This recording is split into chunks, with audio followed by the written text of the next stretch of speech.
How to show WhatsApp single tick for a long time. Welcome to today's video. In this video, I'll show you steps on how to see WhatsApp single tick for a long time. You might have been wondering how you can search for the single tick, so watch this straightforward video to the end.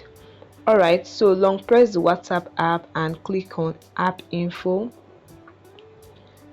Then click on force stop and confirm to force stop. Click on OK. Now under the options provided in the app info, click on mobile data and Wi-Fi. Then toggle this off, toggle the mobile data off, toggle the restricted data off, and this way you see single tick on WhatsApp, not the double tick, not the blue tick.